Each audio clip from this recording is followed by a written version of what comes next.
សួស្តីបងប្អូនទាំងអស់គ្នាជាទីរលឹកហើយនឹងជាទីគោរពស្រឡាញ់លោកអានសូមស្វាគមន៍មកកាន់វីដេអូទម្រេចឆ្នោតយួនលេខច្បាស់បាទសម្រាប់ថ្ងៃទី26ខែកុម្ភៈឆ្នាំ2026បាទព្រិចបើចំខែទី10បាទហើយបាទអញ្ចឹងសម្រាប់ថ្ងៃនេះបាទយើងក៏មាននៅទម្រេចលេខល្អដើម្បីឲ្យបងប្អូនយកទៅធ្វើការផ្សងសំណាងដើម្បីទទួលបានលាភសំណាងបានលុយបានកាក់ហូរចូលទាំងអស់គ្នាអញ្ចឹងពុកម៉ែមីមី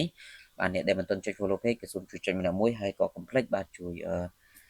ចុច comment 168ម្នាក់មួយផងបាទដើម្បីបងប្អូនទទួលបានលាភសំណាងអញ្ចឹងសម្រាប់លេខបូកប៉ុស្តិ៍ថ្ងៃនេះក៏យើងមិនខុសពីថ្ងៃម្សិលមិញ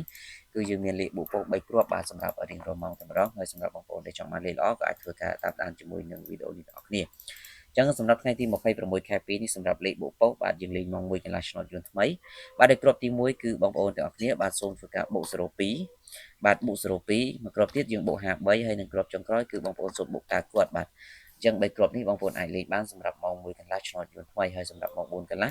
ជានៅថ្ងៃខ្ញុំបាទតែងតែមាននៅលេខ VIP បាទលេខពិសេសគឺលេខចំតែម្ដងបងប្អូនអាចធ្វើការឆាតចូលប្រអប់សារដើម្បីយកលេខពីខ្ញុំទៅលេខដល់គ្នាបានហើយសេវាខ្ញុំគឺត្រឹមតែ5,000រៀលទេ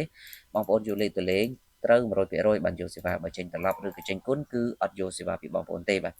សម្រាប់ម៉ោង6កន្លះវិញយើងបូក74បាទបូក74បូក92ហើយនៅមួយគ្រាប់ទៀតគឺបងប្អូនសូមធ្វើការបូក47បាទ